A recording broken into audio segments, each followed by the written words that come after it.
Breaking, the car market crash that everybody's been looking for. We've seen prices rise over the last 3 or 4 years to an absolute alarming rate. 30, 40, 50% increases from what we saw in 2019. And like they say, everything that goes up must come down.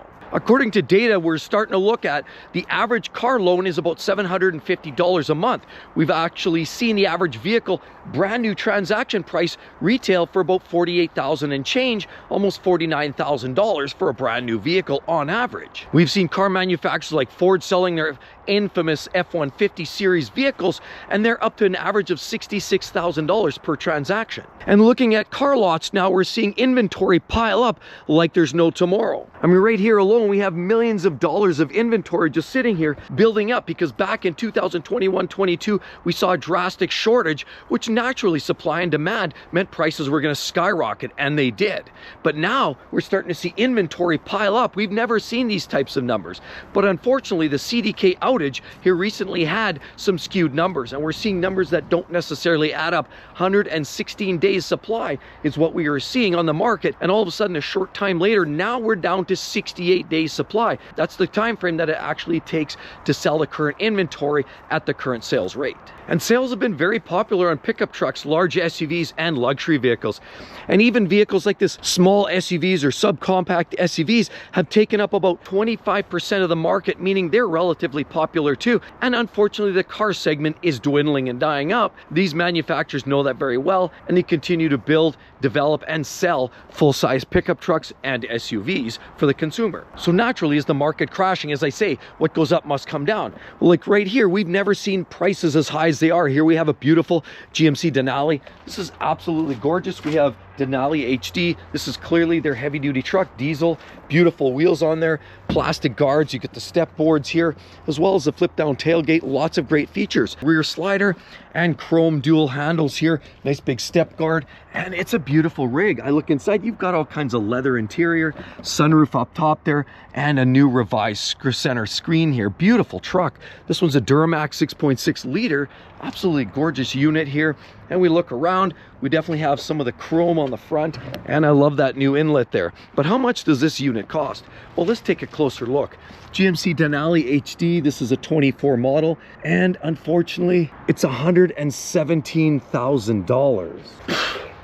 Does that look like the market is crashing? And do you think these prices are going to continually drop? This is a 24, and many manufacturers are starting to heavily incentivize the sales of a lot of the vehicles that aren't selling. As a matter of fact, the 23s and even now the 24s are on the way out the door, and they have to push them and make room for 25s.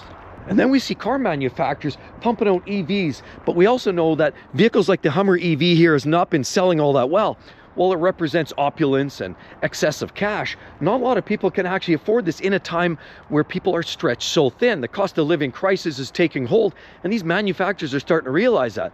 That's why brands like we're looking at here, GMC, Ford, have both promised, their CEOs have said that they're scaling back the output of a lot of their electric vehicles because they know they can't afford it. The batteries are too expensive, and they can't pass those costs down to the consumer. So therefore, those prices aren't dropping anytime soon unless there's a drastic change in battery technology. Those prices are sort of stamped. As a matter of fact, Ford's saying they're losing money on the sale of every one of their electric vehicles, and all of the other brands out there too are treading very cautiously, knowing full well, for example, like Audi, the VAG group, are not selling electric vehicles all that well, and therefore they're slowing the output of those vehicles. So the question, are sales dying out and people slowing buying? Well, the sad reality is GMC and Chevy said that they've had some of their record sales of full-size pickup trucks. As a matter of fact, they're competing, and they just edged out Ford for sales. So clearly pickup trucks are selling and people are still buying them, but there's still a big segment that wants something smaller and affordable, like this little Buick here. Here we have an Envista Buick, and this is clearly a little sportier little so-and-so. Great looking little vehicle, and some people are just looking for something like this. I mean, how much is this little unit?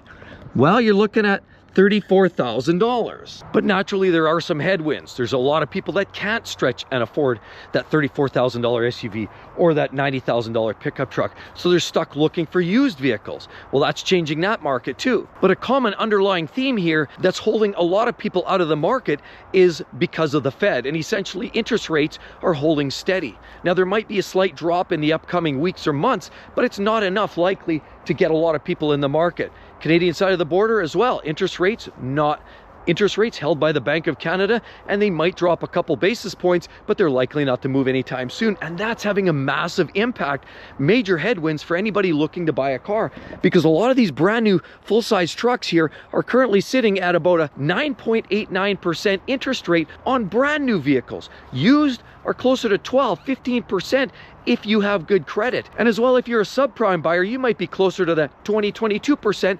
That clearly puts a lot of people out of the market just on interest rates alone. So then some people look at the overall inventory on big lots like this, these mega lots, and think, oh, there's all this day supply, there's all these older models, 23s, 24s, and we talk about this all the time. There are exceptions to every conversation. Stellantis, Rams aren't selling that well, and they're holding at 130, 140, 150 days supply. They're not selling, and they're heavily incentivized to get them off the lot. But these vehicles here, not as much incentives. And if you're happening to see 0%, that's actually an underlying chop off the base price of the vehicle, because there is no 0%. If manufacturers are advertising that, that's just a marketing scheme to get you in the door. Because some experts say this is truly a new car buyer's market. And there is some truth to that, only because the incentives are flying fast and furious. Did you realize Nissan lost about 99% of their profits in the first half of 2024 just because they gave almost all of their profits up to incentives just to get people to move the vehicles, move the product? Because often a lot of these vehicles are not selling without incentives. So yes, there are discounts, there's price trimming, there's definitely 0% applied to vehicles, but of course at a premium base MSRP price is what it gets, that 0%. You're going to pay the piper, and a lot of these sales that we're seeing today are strictly smart marketing negotiations, smart marketing tactics, and a little bit of foolery. Because a lot of these vehicles are just immensely priced. Here we have, lo and behold, a vehicle that's probably one level above a basic fleet vehicle. Here we have the GMC Sierra. This is the Elevation Edition, as you'll notice right there. You do tow weights with this, of course. Naturally, you get the 4x4. No spray in there. You do get a rear slider. So it's not truly base. But, you know, the wheels are smaller. You get more basic logos. This gets you the 5.3 at least, which is nice to get a V8, because Ford's doing away with that. And Ram's now going with the V6 and the turbo inline 6. So it's nice to have some V8s on the market. But even this one here, $76,000 for a base 2024, essentially an Elevation half-ton pickup truck. And this vehicle almost aligns with Ram's Basic, their classic pickup truck. Ford's got their versions as well in an XL or STX. But the bottom line is a lot of these vehicles are still highly priced. So when is that bottom falling out? And when are buyers going to finally get that market crash that they've all been waiting for? Well, truth be told, the used car market is heavily pressured from the top.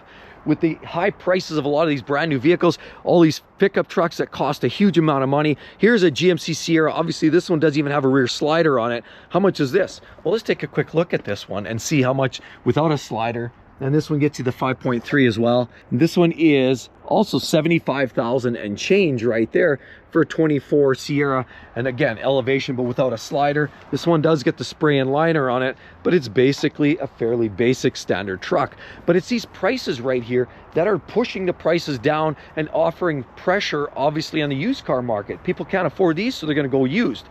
Now, of course, there's that fine line, and they're starting to cross over. So now with heavily incentives applied to a lot of these new vehicles, now that obviously makes buying a slightly used vehicle even more of a tricky situation, because you can cross that line where you're paying almost as much for used as you are for brand new, and it just has to make sense. But that's the bottom line. People are paying a lot more than they probably should for a lot of used vehicles, and we're seeing that in all the statistics. Now, have the prices come down? You betcha they have, in some degree. Since the peak in 2022 till today, according to Kelley Blue Book, we've seen about a 3% drop in the average transaction price, meaning that we're seeing prices reduce. Now, it's not all smoke and mirrors, or maybe it is a little smoke and mirrors, because a lot of that pressure is coming obviously from incentives. Incentives are averaging about $3,300 right now per incentivized transaction. In other words, there are some dollars getting knocked off for a lot of people buying these vehicles, and that is now in some way impacting the level of the average transaction price. That in fact is causing that reduced number. So if it weren't for the incentives, we'd probably be fairly flatlined. Now, another big challenge here with the manufacturers knocking prices down too drastically for you, the consumers, and myself, is unfortunately the cost of living. And obviously it's not just the cost of living for us, but cost of living for these vendors, these manufacturers, and it's the cost of doing business. We know a UAW strike has had a major impact on some of the big three, the GMs, the Fords, as well as Stellantis and the Rams, and that's sort of holding their feet to the fire. We saw major wage increases, some major benefit increases for the UAW workers. We also see the CEOs collecting a much bigger paycheck in these days than we ever did, say, 5 or 10 years ago. So all of those dollars add up to more bottom line, more fudge, more factor, more overhead that's required to just make the bottom line. We also know that not just the big three, but almost every manufacturer has committed to some level of electrification, other than maybe Toyota, who's already rocking a lot of their hybrid vehicles. A lot of these manufacturers, about any of these big threes, you talk about the Hondas, you talk about the Mazdas, even a lot of the European vehicles, from the Audis, the VAG groups, the Porsches even go full electric on some of their models. And electrification costs money for research and development.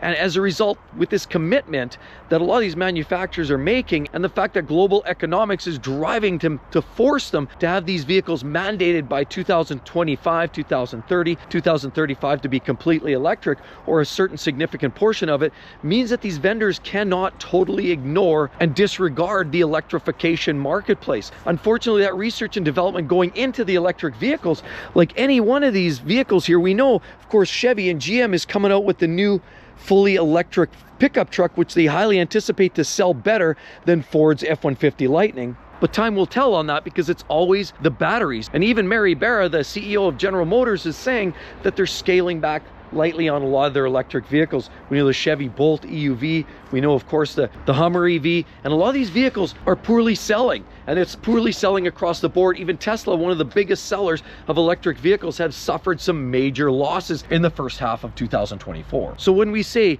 when everything must go up, everything must come down, is that true? And is this truly the crash that we're about to see, that everybody's talking about? 2024, the big automotive crash, the crash of the automotive industry, where we're actually seeing prices drop 50, 60% of what they were 6 months, a year ago. Is this happening right now? In short, this is a buyer's market for brand new. There's some great options out there and some spotty deals. The used car market is very popular because of high interest rates and the high rising price of MSRP. High prices of the MSRP means that a lot of people are just looking for used. And what it also means is more people are holding on to their vehicles longer. 12.9 years for the average vehicle on the road today means that people are fixing them, putting new brakes, tires, patching the rust, and keeping their vehicles longer because they can't get into buying one of these brand new vehicles due to the affordability crisis. We see the imminent recession or almost depression. But before I get to the answer, the bottom line is right there. You don't want to see a couple of videos why Ford and why GM have retracted on their electrification and why they're slowing things down. But in short, while this is slowly transitioning into a buyer's market, the bottom line is, even with all this extra inventory and days supply is still significantly high, unfortunately the burn rate means that they're holding stable. It's a volatile but still somewhat stable market. Vehicles are selling and people are paying full asking price, in some cases still over sticker. So definitely, while there's some great deals out there, this is hardly what I'd call a car market crash.